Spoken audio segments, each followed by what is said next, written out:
Good morning. Good afternoon. Good evening, depending on where you are in this lovely world of ours. I'm Ariel. I am Shaya. Welcome to being here. We do finish each other's sentences, and sometimes we even... Simulspeak. That's right. Or there was a slight echo there in a way, but of course we have two Swiss guests, so maybe we're being... Oh, maybe yodeling, you mean? Yeah. Uh-huh. It comes back, you yodel back and forth. Today's episode doesn't make any sense, but we'll do our best. Lubba, lubba, lubba me. Lubba is not really a word. It's like love. Yeah, like love. Lubbing made easy. Loving made easy. I like that. Yeah, because it's so easy to be hard on oneself. But if you're being hard on yourself, you're going to be hard on anybody you're in relationship with. So relationship really doesn't stand a chance if you're going to be hard on you. Or if you're going to think you are doing your life wrong, then you'll think your mate is the wrong person to be with. And it will devolve from that. I'm going to do our shout out today early. I know we don't do them every day, But who are we doing a shout out to? To Lenore and Zoe, who are a couple of the team of people behind the scenes who help us put together being here. I may as well shout out to all of the folks who help us produce this show. But they were sitting with us when we came up with this title and description, and we were laughing. It's so easy to start getting needy also. Like, you want someone to love me, won't you love me? When really the person... You have to start loving yourself. See, and here's the thing. We should talk about listening here. Okay. Listening is not agreeing with or disagreeing with. Listening isn't seeing whether the person is saying it right or not, or you already know this information. Listening is when you allow what's being said to come into you, where you get it, not think about it, where you get another person's point of view. Now, in most relationships, most people don't listen to one another. And so there's this devolving of a relationship into an entanglement where you're stuck together, not by choice, but by happenstance. I don't know how I'd... Or by convention. Okay, I married him, I married her. I don't like her or him right now, but I gave my word. Anymore. Yeah, I don't like you anymore. Right, Yes. but the thing is this, most marriages end up in divorce. See, more than half of the people who got married, at least in the United States, get divorced. So chances are it started out as a love affair and they ended up hating each other. And I say that's because they never listened to each other. They went for what they wanted as individuals rather than allowed the other person to be okay the way they were. And that's because they didn't allow themselves to be okay the way they were. So if you're picking on you and your thoughts, your relationship doesn't stand a chance. I was recently around a woman who was doubting herself in a document that she had written, and she had it on her iPad, and she wanted to read it to me to see what I thought. And as she was getting ready to read it, she realized that her iPad had run out of battery. And so she was being hard on herself about the document she wrote. She was being hard on herself about that technology was failing her. She was being hard on herself as she was digging around trying to find the plug. And then her husband told her where she could plug it in, and there's a plug on iPads and Apple computers. We discovered once when we left ours behind and we were at the airport, and they said, if you buy this one, it charges twice as fast. That's the bigger plug body. or the small one, which is more convenient, but it's a slower charge. So this gentleman was saying, if you put in the bigger one, it'll go faster. And she was so frustrated with herself. She had no room to hear what he had to say. She kept disregarding him as she was running around the room and getting more and more frantic. And I said, what I believe he's saying is if you use this bigger plug, it'll be easier and faster for you. But of course, you can plug it in anywhere you want. And I really saw that whilst these two people loved each other in theory, in that moment, it was a disconnect. There was no affinity back and forth. There was no listening. But it really also demonstrated what Shaya said at the very, very beginning. And that is when you're being hard on yourself, everything becomes an intrusion. And anybody who likes you, you find fault with, like there's something wrong with them for liking you because you treat you so poorly. Don't try and help me. I can do this. When really, basically, you're rejecting that other person. I think it's a good place to start. I think so too. You know, I figured out who it was. You did. I was good. I kept it very, I wanted to keep it anonymous because it didn't feel like, I don't want to embarrass anybody, but for certain, I can really see how if I have an idea that I've done something wrong, or if I'm insecure about something, it really gets between me and listening, and between me and the experience of being loved. Let's take our first guest. Yes. Renat, where are you zooming in from today? Hi, here's Renat, and I'm zooming in from Biesserach in Switzerland. Biesserach, welcome to being here. Thank you. Yeah, I like that you, what you just talked about like listening to each other. And I really made a lot of experience that when I'm hard on myself, I don't feel the love from around, or from like, especially from myself. Like I cut my compassion for myself and my love for myself. So, and what you said, like when I'm hard on myself, I'm also hard on my husband for sure. So it became like with like working with you, it became an indicator. So when I think, come on, what are you doing here? Or when I'm irritated with him, that I'm like, wait, what's happening with me? And that's like really interesting, because first I was always like, he's done something wrong. But I realized that sometimes I wasn't just like fine before when I like got in contact with him. So I'm really glad I learned that. And sometimes I see it, sometimes I don't see it. Yes. Well, look, a good rule of thumb or way of looking at it is that it's always you. That leave him out of it. If you're being loving, he will be fine. Mm-hmm. And when I say loving, I mean loving to yourself. Mm-hmm. If you're not picking on yourself and thinking you should be different, then he will be your perfect mate. Well, even what you just said, so you used to think, oh, he's done something wrong. And now you're like, what's up with me?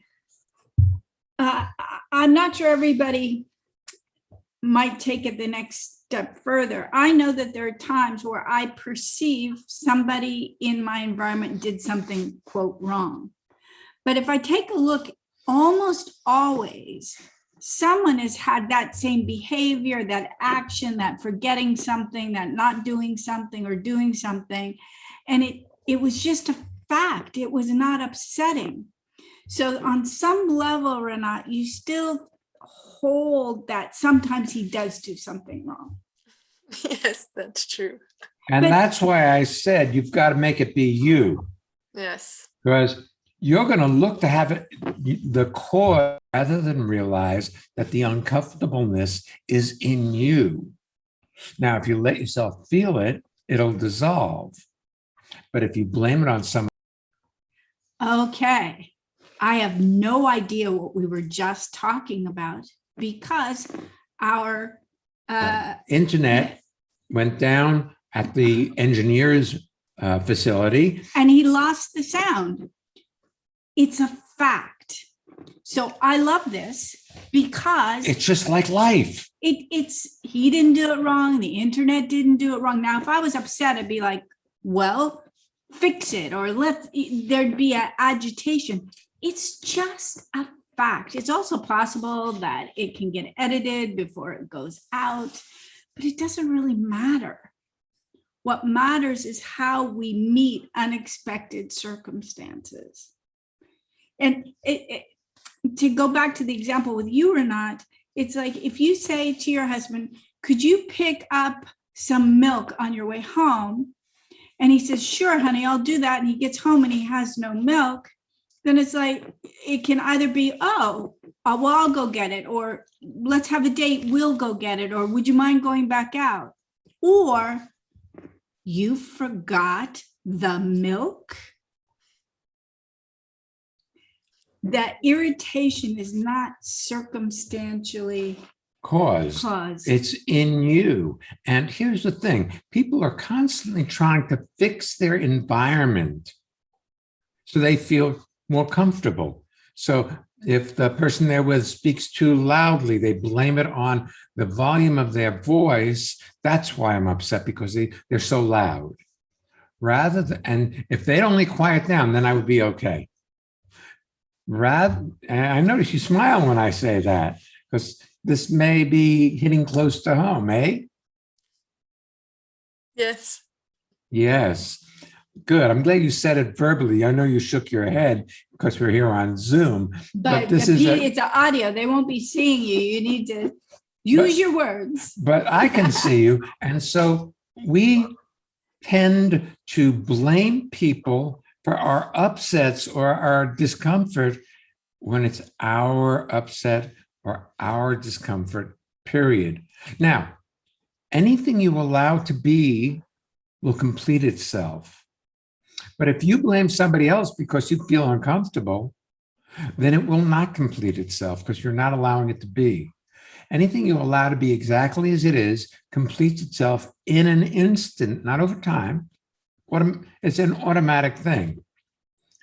The moment you allow something to be the way it is, it's over. You see it, it's over. But if you blame how you're being on something that is not causing it, when it's in you, then you keep it around and you never get over it. That's no fun.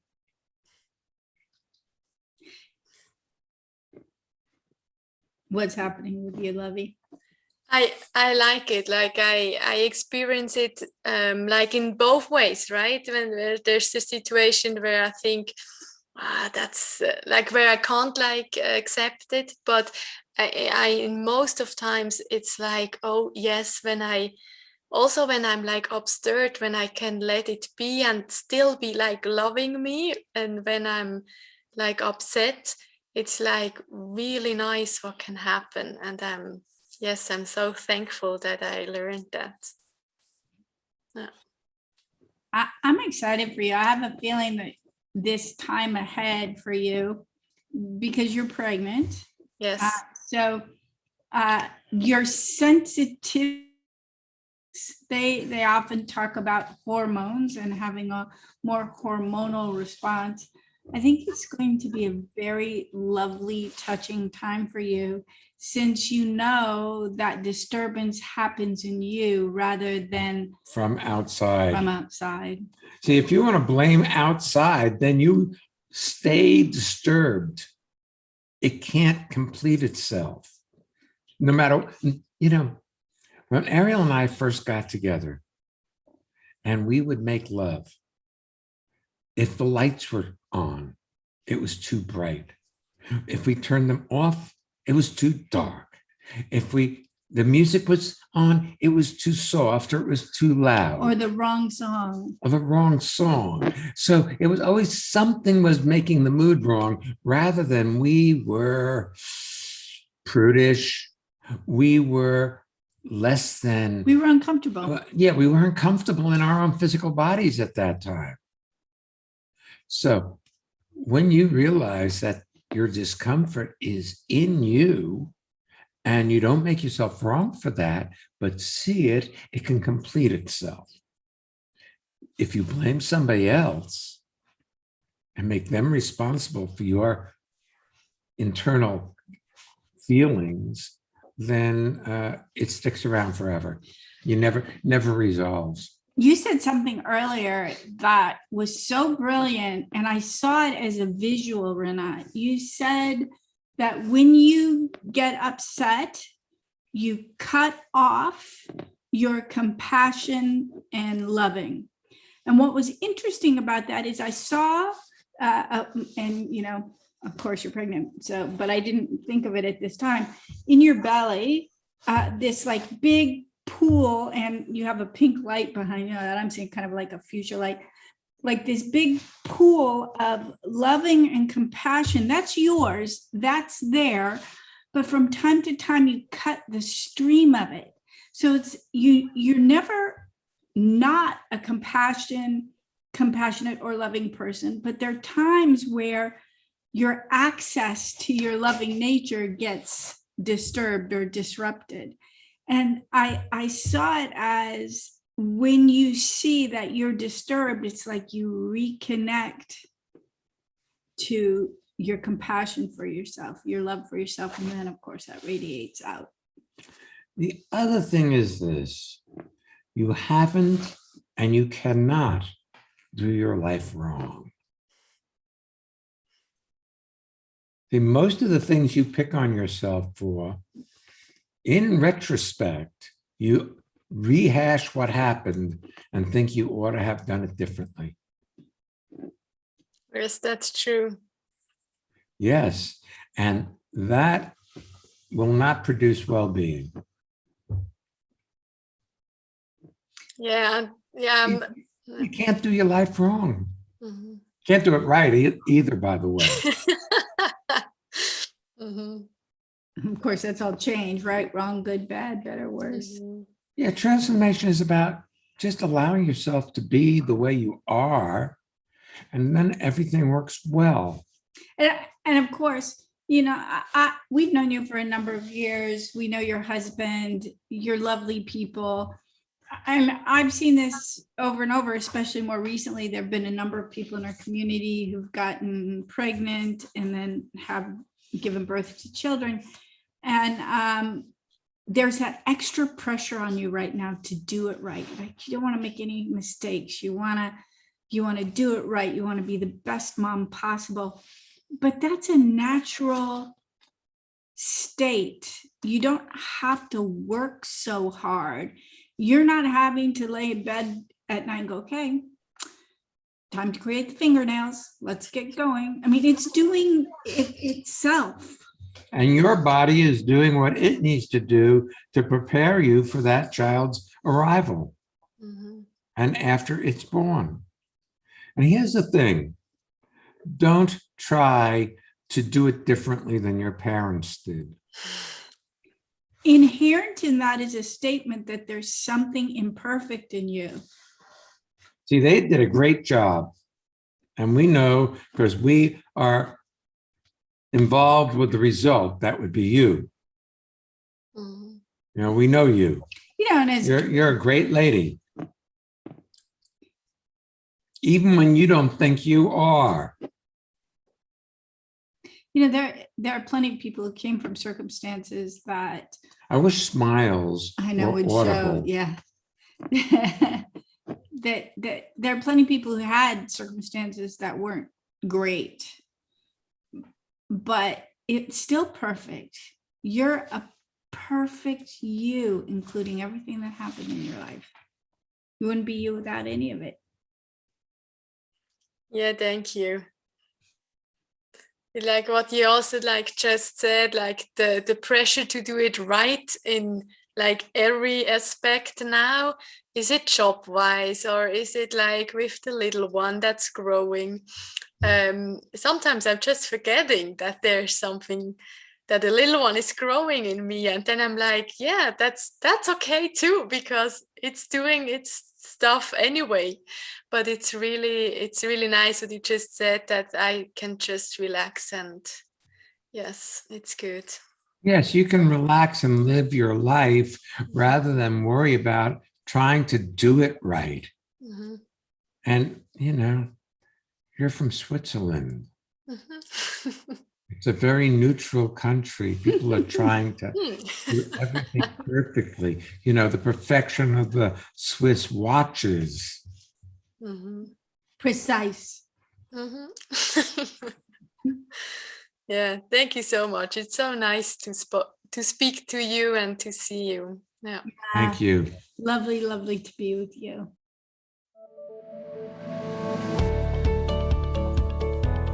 Hey, it's time for the listener feedback spotlight. It's where we get to hear from people in this amazing listenership and transformation community talking about what's happening in their lives.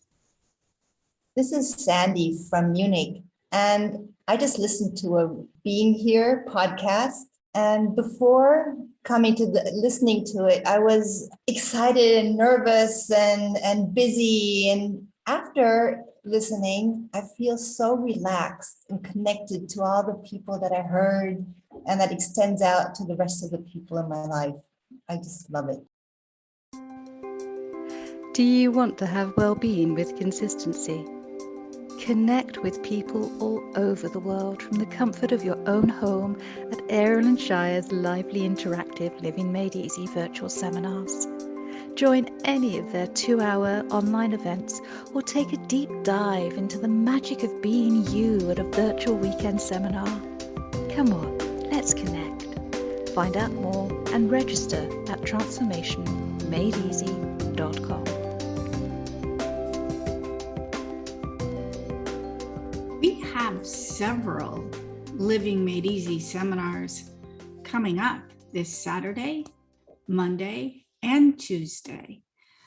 Saturday and Tuesday are bilingual, meaning English and German.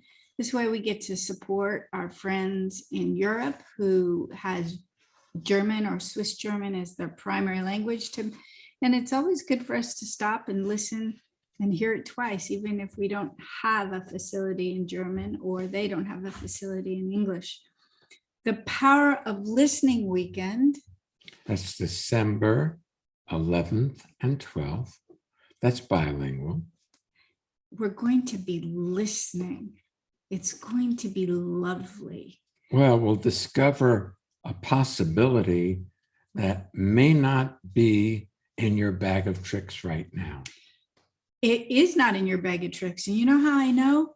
I'm clear that weekend will be a creation between all of us as we listen to each other. Yes. And you cannot predict the genius that arises in you when you're listened to and when you listen. And then in January, we have fun as the access way to enlightenment. That's January 8th and 9th. Fun. Absolutely fun. Yes. It'll be fun. It will be fun. And Costa Rica, there is still room in Costa Rica. It's starting to move closer. If you want to come to either the first or second week or both weeks of courses we're doing there, you can find out more and register, and actually register for any and all of our courses. Now, if you want to come to Costa Rica, there are 2 prerequisites. One is that you're fully vaccinated for COVID, and 2, that you attend a weekend seminar with us prior. So that means within this past year. So you can register for any and all at transformationmadeeasy.com. And if you're listening to this show in the archives, just go to transformationmadeeasy.com and you can see what's current. And you're welcome. You are invited. Because we lubba. You. Yeah, why not? Why not? Let's take our next guest. Yes, let's. Mr. Michelle, where are you zooming in from today? Hello, Ariel. Hello, Shaya. I'm calling in from New York City today. Yes. It's a heavy New York accent you have. Yes. I'm practicing a lot. You know, it's funny, when I heard the title of the show, I had no clue what it meant. And to me, it sounded like loop, loop, loop, which is also a great thing. But yeah, I had to ask my wife, Susan, to ask her what this really means. What did she say? Yeah, love. It probably means love, love, love. You know what's really interesting to me is listening to you. You have, since I met you in Cambridge, England. You came to a course that we did there. That's the first time I believe we met. And you, as an expressive man, have so grown in yourself and are so much more available and self-expressive. It's just a joy to see who you have become. It's really excellent. Love it. Thank you. I love it. You love it? I love it. Thank you so much for saying that, Shaya. I feel it. And it's life nowadays is fun, whereas in the past it used to be hard, you know? Yes. Well, look, the other thing is this: you've married a very, very amazing lady. Susan is an amazing lady. And her influence has rubbed off on you too. Her outgoingness, her self-expressiveness, and you've risen to join her in partnership rather than having her be the dominant person in the relationship. It's really lovely. That is so true. I see it when I interact with other people, how I'm taking care of other people by speaking up, by speaking clearly, and just being nice and friendly with myself, but with other people too. And that's just... Well, when you take the attention off of you and how you're doing, or if you're doing it right, then suddenly you are of service to the people around you. And that disconnect to love and compassion goes away in an instant. When you take care of other people, when you don't worry about how you're doing, life is easy. It really is. Yeah, and things just work out, you know, because I have moved to the US last year, and there are still certain things that I need to take care of, like bank accounts in Switzerland, my phone number, and so on. And today I made several calls and I got what I wanted, and it's all being taken care of, and it just feels easy. And that's just amazing. Congratulations. So are you skipping the part about being hard on yourself, that it's not done already? Yeah, mostly. Good answer. That's an honest answer. Yes. Mostly because the mind is a very tricky beast. And when you least expect it, it tells you what you did wrong. Exactly. And I'm usually good at catching that I'm being hard on myself, and then it can resolve. But sometimes it's more difficult. I have some emotional investment in being hard on myself. And I know intellectually that, yes, right now I'm being hard on myself, but I somehow stay there, and I feel it's childish and bratty in a way, but I'm not clear on what's going on. Well, you know, I like the word bratty that you just used, because it reminds me of a definition that we once used for transformation, which was transformation is the ability to transcend your bratty nature. See, to literally step outside of the temper tantrum, give it up, and center yourself in an instant. And you're totally capable of that. We all are. But a lot of people indulge in being upset to manage the people around them. Well, when Shai was talking to you about how self-expressive Susan is, in fact, I think you actually met her in a course she and I were leading called Speak Up. Yes.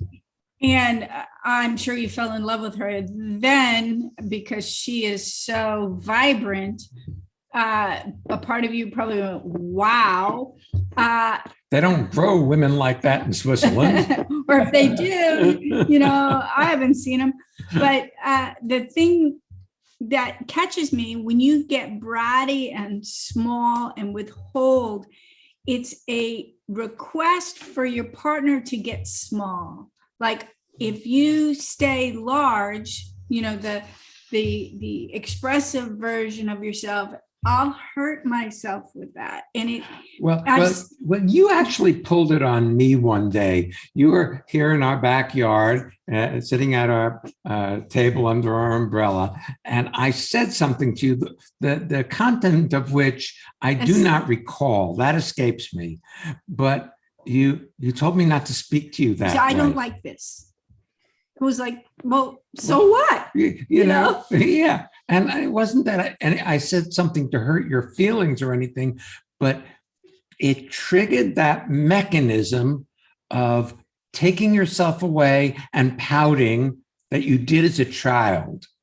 So you say, I don't know what that's about. It was a strategy to manage your parents, siblings, if you have them.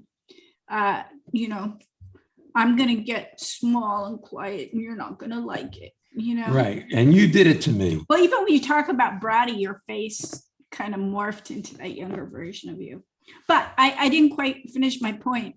That is, I've seen a lot of couples where one or the other will manage the other by getting smaller in hopes of making the other person uncomfortable or feel bad. And I just keep seeing you step up. And I was talking with Susan about that the other day. We have her mother recently passed away, and I know you were an incredible support in the end stages of her mom's life, and particularly the last night of her life. And Susan's talked about it a lot, about what a hero you are. And now my father's in hospice. How we are kind of leapfrogging experiences of life that support each other in having well-being and being expansive.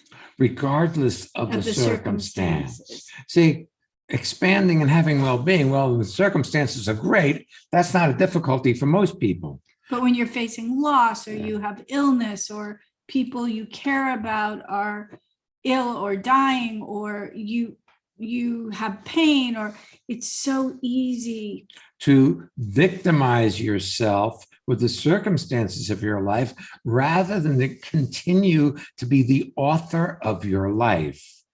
I was in the hospital the other day having a procedure done that was not at all comfortable. And a poem kept resonating in my head. Yeah. Invictus by Robert Ernest Henley. It goes, out of the night that covers me, black as the pit from pole to pole, I thank whatever gods may be for my unconquerable soul. In the fell clutch of circumstance, I have not winced nor cried aloud. Under the bludgeonings of fate. My head is bloody, but unbowed. It matters not how straight the gate, how charged with punishment the scroll. I am the master of my fate. I am the captain of my soul. See, that's available to us, that way of living life. Now, there was a time that I found that poem inspiring, but out of my own reach. Now it's my life. And it's not in opposition to anything or anyone. It's not about proving anything. It's about Life brings circumstances that you may or may not like, but the way you respond to those circumstances is absolutely up to you. You are the captain of your soul, if you so choose, but it takes courage to do that, because then you can't play victim anymore. This is so beautiful. It's sweet. Not only are you here as our guest, you're operating as the engineer today, and it was your internet connection that went unstable, and then the sound cut, and you stopped the recording, thankfully, and we just restarted. And one of our lovely staff, Satya, will likely edit it so that it's a little smoother in that break period. But what I love is that when you came on here, you were full blown. You weren't punishing you, and then of course by nature punishing us by your diminishment for something that was out of your control, or even if it had been in your control. Well, let's stop the action here. What is in your control anyway? Too late, it's gone by. That's right. Very little is in our control. Our life circumstances show up. Now, how we respond to it is what's in our control. If we are resist it, it dominates our life. If we allow it as though it's our choice in the first place, you become the author of your life, and whatever the circumstances are, you can handle them. This is the experience that I made with transformation. And yes, it's true what you just said, Ariel. I wasn't being hard on myself, but I also see how in the past I could have been having failed or having done something wrong. And this most of the time doesn't happen anymore. And when it happens, then I see it. And it had such a profound impact on my life. And well, what you're describing is a simultaneous reality. When you say you failed or did something wrong, in the change modality, there's the wrong way to live, the right way to live, and there's failure and success. So your internet failed, you failed, or in transformation, it's just a fact. For a moment there's no sound. In fact, you froze for a moment, so I'm not even sure that my sound was going through. It's just a fact, as opposed to an issue or something wrong. So how you meet that circumstance is really up to you. So when it freezes and it cuts out, it's either awful or it's a just a fact, and then we deal with it. And I love that. And here's the other thing, we're not going anywhere. We're not trying to fix or change people. We've come to the realization that if you can access and live in the current moment of your life, those things that have been problematic will dissolve all on their own. Life is easy if you let it be. But if you try to manipulate life to get what you think will make you happy, even if you get it, it may not make you happy. Yeah. And of course, we have the preference to have a glitch-free recording session and a glitch-free finished product. But what matters is all of our well-being. If we skip a sentence. And what happens here is a demonstration of being here. Exactly. So thank you. Thank you for your unstable internet. It's perfect. I love it. Life is just so miraculous. Life is an unstable internet from time to time. That's all. Thank you so much, guys. I love you. We love you too, we Michelle. Love you too, man. We really, really do. Bye. Wow, that was super fun, actually. It was. If you want to be a guest, or if you'd like to submit a listener spotlight, go to transformationmadeeasy.com/being here. and find out how. Next week's podcast. is Renaissance person. A Renaissance person. I know what that means. If you don't, that's okay. We're going to discover it all together. We'll be back next week. So come on back. And don't miss Being being here.